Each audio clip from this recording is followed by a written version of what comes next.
नमस्कार, हल्ला बोल टीवी देख रहे हैं आप, और मैं हूं आपके साथ खुशी। बता दें कि जाति की राजनीतिक बनाम विकास की राजनीतिक, बिहार का चुनाव किस दिशा में, इन सब पे ज्यादा जानकारी देने के लिए आज हमारे साथ है हल्ला बोल टीवी के रिपोर्टर अली असद। तो अली असद, बताइए कि बिहार में जातीय समीकरणों से कभी निकल पाएगा? देखिए, आपका जो क्वेश्चन है कि बिहार में जाति बनाम विकास और क्या जातीय समीकरण से बिहार निकल पाएगा या नहीं, इस मुद्दे पर हम आते हैं। सबसे पहले ये बता दें कि अभी जो है बिहार का विधानसभा चुनाव का ये आखिरी चरण है। ठीक है, आखिरी चरण मतलब चरम सीमा पर है। 6 नवंबर को पहला चरण होगा। 2 चरणों में इस बार विधानसभा का चुनाव होने जा रहा है। पहला 6 नवंबर को और दूसरा 11 नवंबर को, और 14 नवंबर को उसका रिजल्ट जारी होगा कि किसने सीएम बनाया, किसने कितनी सीटें जीती।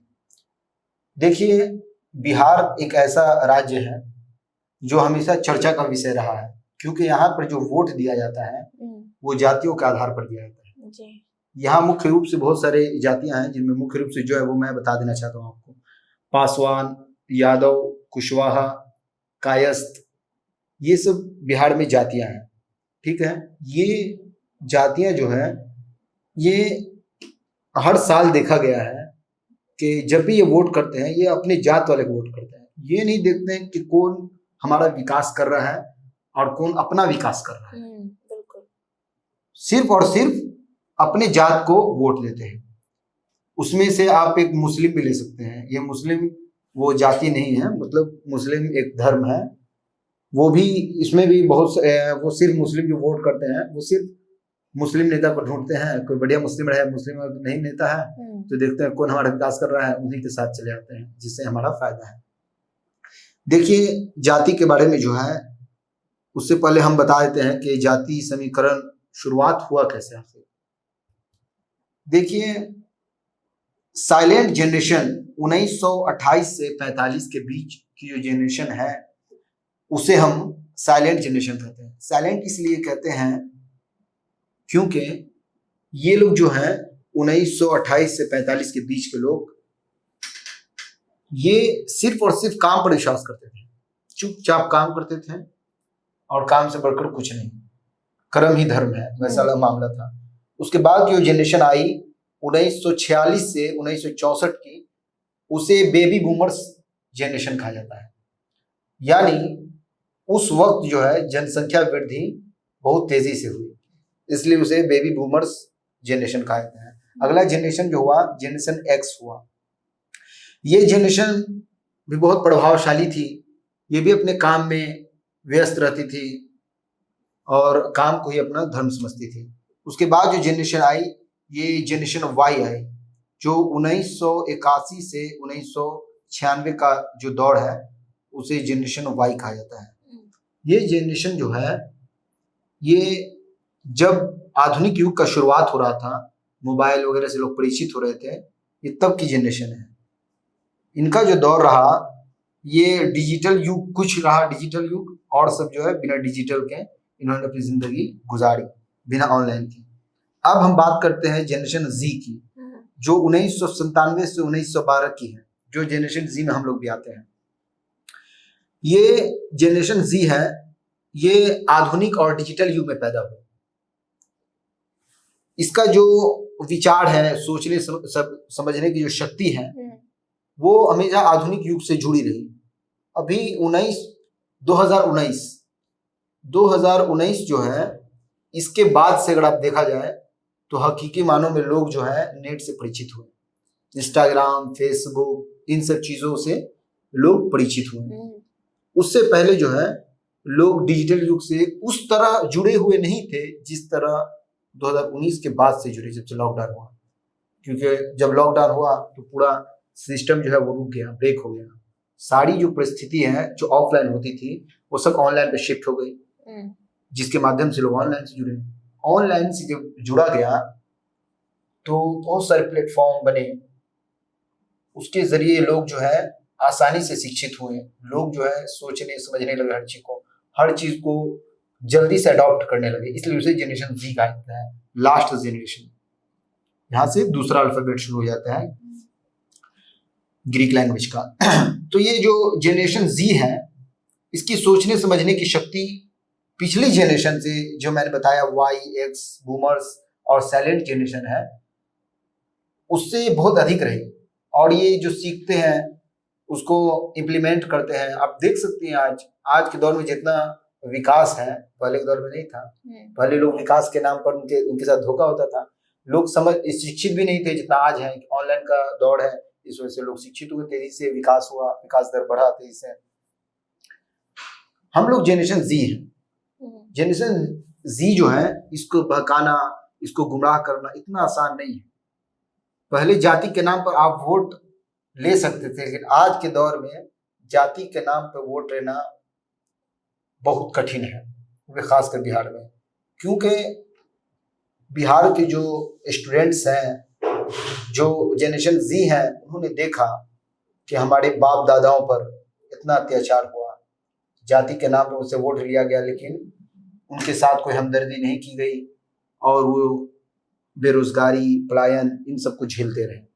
आज भी वो सिस्टम जिंदा है, क्योंकि 2019 से पहले उतना लोग नहीं जानते थे। 2019 के बाद डिजिटल युग बढ़ा तेजी से, लोग आधुनिक उपकरणों से बहुत ज्यादा परिचित हुए। तो अब जो वोट होगा जाति बनाम विकास का, इसमें ज्यादा प्रभाव जो है वो विकास पर पड़ेगा।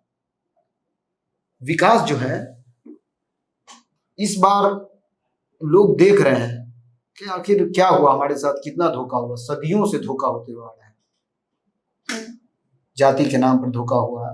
और बिहार जाति से इसलिए नहीं निकल पाता है क्योंकि ये एजुकेटेड नहीं पाता है। क्योंकि एजुकेशन जो है, नेल्सन मंडेला जो अफ्रीका के क्रांतिकारी हैं, वो कहते हैं education is the most powerful weapon, यानी शिक्षा सबसे शक्तिशाली हथियार है। शिक्षा अगर आपके अंदर आ गया तो आप सरकार से हो, चाहे किसी भी जालिम से हो जो अत्याचार करता है, उससे आप लड़ सकते। बिना शिक्षा के संभव नहीं है। अब उन्होंने करके दिखाया। अफ्रीका में ऐसी क्रांति लाई जो आज पूरे विश्व में प्रसिद्ध है। नेल्सन मंडेला, बताया मैंने आपको। आप देखिए आजादी के तरफ, आजादी के वक्त में जो महात्मा गांधी थे, मोहम्मद अली जिन्ना को हम ले लेते हैं, वो पाकिस्तान में रहा है, वो अलग मुद्दा है, लेकिन एजुकेशन को मुझको लेना है। भगत सिंह को भी आप ले लीजिए, तो सुभाष चंद्र बोस ले लीजिए, और बहुत सारे क्रांतिकारी हैं। ये सब एजुकेशन बहुत हाई लेवल के एजुकेटेड थे, छोटे मोटे नहीं थे। महात्मा गांधी जो है अफ्रीका से वकालत की डिग्री हासिल की। जब वो अफ्रीका से लौट रहे थे तो ट्रेन के अंदर वो अंग्रेजों के बीच में बैठे हुए थे। अंग्रेजों ने देखा कि ये तो काला आदमी है, ये ब्लैक मैन है ना, मेरे गाड़ी के अंदर बैठा हुआ, ट्रेन के अंदर। उन्होंने ट्रेन से उसको निकाल कर फेंक दिया महात्मा गांधी जी को, अफ्रीका के अंदर, काला होने के बिना पर। इस तरह की व्यवस्था थी उस वक्त में। तब महात्मा गांधी जी ने कहा कि इन्होंने मुझको रेल से फेंका है, हम इसको अपने देश से फेंकेंगे, देश से निकाल फेंकेंगे। ये एजुकेशन के बिना पे संभव हो पाया। तो आज की जो राजनीति बिहार में विधानसभा के चुनाव है, इसमें जो युवा है वो अब एजुकेटेड युवा है। पहले जैसे नहीं है कि पढ़े लिखे नहीं थे, बेरोजगारी कुछ बहुत ज्यादा चरम सीमा पर। अब तो है रोजगारी, बेरोजगारी अभी भी मुद्दा है, लेकिन फिर भी जो रोजगार है, जिन्होंने डेवलप किया खुद से, और जो परिस्थिति अभी पिछले वर्षों के बिना पर जो सुधरी है, आज के युवा एजुकेटेड है, बस अपने बदहाल स्थिति में है, जिसकी वजह से वोट का जो अधिकार है उसका वो सही इस्तेमाल करेंगे। तो ये बात है। अब अगला जो क्वेश्चन आपका वो कीजिए। अच्छा अली, ये बताइए कि बिहार में युवाओं के लिए असली मुद्दा क्या है, रोजगार या जाति? देखिए, अभी जो मैंने आपको सारी बातें बताई जाति के बारे में, किस तरह लोग वोट करते हैं, क्या है, किस तरह समीकरण बैठता है, इस बार का जो मुद्दा है, इस बार जो जनता तंग आ गई है, ये जनरेशन जी जो है ये क्रांति लाना चाहती है। जनरेशन जी जो है इस बार बेरोजगारी, बिहार से होने वाला पलायन और भ्रष्टाचार हो गया, अपराध हो गया, शिक्षा, स्वास्थ्य व्यवस्था, बिजली, सड़क, पानी, महिला आरक्षण और लोक प्रिय कल्याणकारी योजनाएं, बहुत सारी जो योजनाएं हैं जिसका लोग लाभ नहीं उठा पा रहे हैं, और योजनाएं जो बनानी चाहिए एजुकेशन हासिल करने में स्टूडेंट्स को आसानी हो। आज जिस स्थिति में स्टूडेंट एजुकेशन हासिल कर रहे हैं जिनमें उनका पैसा नहीं है, उनके जो बाप है वो कहीं से इंतजाम करके उसको पैसा दे रहे हैं, पढ़वा रहे हैं, तो लोग जो है स्टूडेंट वो परेशान हो गए एकदम और चाहते हैं एक ऐसी व्यवस्था बने जिसके जरिए उनकी जीवन शैली दुरुस्त हो पाए। ये बताइए, जी बोलिए, क्या बिहार की जनता बिहार में बदलाव चाहती है? जी वही उसी तरफ मैं आ रहा था। देखिए, बिहार की स्थिति से सब परिचित है।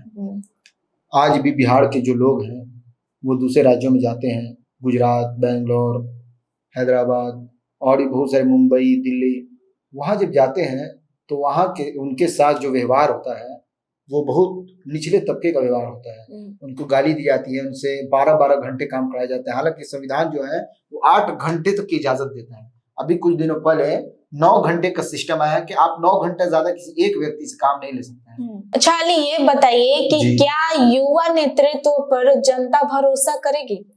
देखिए, जनता चाहती ही है कि इस बार जो है एक नया चेहरा है, युवाओं का चेहरा है। बुजुर्ग लोग जो काम कर चुके हैं, चाहे वो नीतीश कुमार हो, लालू यादव हो, जो भी हो, हर बार तो बुजुर्ग लोग ही बने हैं। इस बार युवा जो है वो चाहते हैं कि युवा नेता जो है वो ज्यादा अच्छे से समझ सकेगा जनता की आवाज को। पढ़े लिखे लोग हैं, इसलिए चाहते हैं कि एक ऐसा युवा नेता जो हमारी बात को समझे, तो इम्प्लीमेंट करेगा, काम करेगा, हमारी मजबूरी को समझेगा। तो उनमें चंद युवा नेता हैं, उनके बारे में बता देता हूँ। इसमें से एक है मैथिली ठाकुर, और एक है दिव्या गौतम, राकेश ओझा, तेज प्रताप यादव, सम्राट चौधरी, तेजस्वी यादव, सब जानते हैं। प्रशांत किशोर को भी ले लीजिए। प्रशांत किशोर अपनी एक नई पार्टी बनाया है, जन स्वराज पार्टी। अभी आपने कहा कि और एक चीज और मैं बता रहा हूँ, अभी छठ पर्व खत्म हुआ है, तो उसमें बहुत भारी तादाद में छठ पर्व बनाने के लिए बाहर से लोग सब आए, मतलब बिहार के जो बच्चे जो पलायन करके गुजरात, दिल्ली, मुंबई जाते हैं, वो लोग इस बार छठ पर आए। छठ पर जब वो आए घर पर, प्रशांत किशोर की रैली हो रही थी, उस रैली में लाखों की तादाद नजर आई कि युवा सब थे। तो प्रशांत किशोर उस वक्त देखे और उन्होंने कहा कि इसीलिए हम चाहते हैं पलायन रोकें, ताकि बच्चे जो हैं वो अपने घर पर रहें। एक बार बिहार आए और वो सारे के सारे बच्चे एक उम्मीद लेके आते हैं कि हम घर पे जाएंगे, खुशी से रहेंगे, 2 हफ्ता, 3 हफ्ता, 4 हफ्ता रहेंगे। फिर जब वो अपना घर छोड़कर चले जाते हैं, पूरा घर और माशरा और समाज जो है वो सुनसान हो जाता है। कितने अफसोस की बात है। तो इस पर उन्होंने आवाज उठाया, और तेजस्वी यादव हो गए और नीतीश कुमार, सब आवाज उठाते इस पर। इस बार जो वोट है वो जनता के हाथ में है। जनता जो है वो इस बार देखना है कि विकास पर देती है वोट कि जाति पर वोट देती है। देना विकास पर चाहिए, जाति पर वोट देना ये सही नहीं है कहीं से। जो आपके भलाई के लिए काम कर रहा है आप उसको वोट दीजिए। 6 तारीख 11 तारीख को वोटिंग है, उसमें आप देखिए कौन विकास की बात करता है और किसका जो ये मेन्यू बना होता है, विकास मेन्यू, देखिए किसका जो दावे वो ज्यादा सच नजर आ रहे हैं। जो झूठ नजर है उसको वोट नहीं दीजिए, सीधी बात है। अच्छा अली असद, ये बताइए कि अभी आपने मैथिली ठाकुर के बारे में कहा जी, उनके उम्र के हिसाब से वो गायिका रह चुके हैं, वो राजनीतिक में आएंगे तो वो राजनीतिक का अनुभव कितना है उनको? देखिए, अगर कोई आदमी राजनीति में युवा, हम आपको बताएं जनरेशन जी है, ये बहुत जल्दी किसी चीज को अडॉप्ट करती है, इम्प्लीमेंट भी करती है। वो आई गायकार है, उन्होंने देखा है, ऐसा नहीं है कि वो बस आ गई। जो आदमी आ रहा है वो जीत रहा है, जाहिर सी बात उसके बाद एजुकेशन, क्वालिफिकेशन, समझ ये ज्यादा होगी, तब वो मैदान में आ रहा है। और अगर जीत रहा है तो इसका मतलब है कि हाँ उसकी जो बात है वो असरदार साबित हो रही है। वो कोशिश करेंगे, हर पार्टी जो जीतेगा जाहिर सी बात उसको युवा पसंद कर रहे हैं, जो जीतेगा वो काम करेगा, नहीं करेगा तो उसको सरकार से अगले साल फिर 5 साल बाद जो होगा विधानसभा चुनाव से निकाला जाएगा। और क्या है। ये बताइए कि क्या मोदी फैक्टर अभी भी सबसे ऊपर है? देखिए, मोदी जो चेहरा है, मोदी का जो बीजेपी के हैं लोग जो है, इनके साथ लोगों की भारी तादाद में समर्थन है। लेकिन मैंने आपको कहा कि इस बार जो युवा है वो जाति पर वोट नहीं देंगे, वो धर्म पर वोट नहीं देंगे, इस बार विकास पर देंगे। अगर मोदी सरकार साबित करती है कि युवा जो है साबित करती है कि वो बेरोजगारी खत्म करेंगे, उनका प्लान जो है एकदम परफेक्ट है, स्ट्रांग है, और पार्टी से, जाहिर सी बात है उसको लोग वोट करेंगे, युवा वोट करेंगे उसको। युवा तो चाहते ही काम हो, काम पर वोट होगा इस बार। विकास कीजिए, वोट आपको मिलेगा। विकास के लिए स्ट्रैटेजी जो बनाए हैं वो मजबूत है, इम्प्लीमेंट होने वाला है, लग रहा है कि हाँ उस पर काम हो सकता है, तब जाके युवा आपको वोट देंगे। ये सारी बातें हैं। तो सुनो आपने क्या कुछ कहा अली असद ने, इन सब को लेकर आपकी क्या राय है वो आप कमेंट में जरूर बताएं। फिलहाल इस पेशकश में इतना ही। आगे की खबर देखने के लिए बने रहें हल्ला बोल टीवी के साथ। तब तक के लिए धन्यवाद।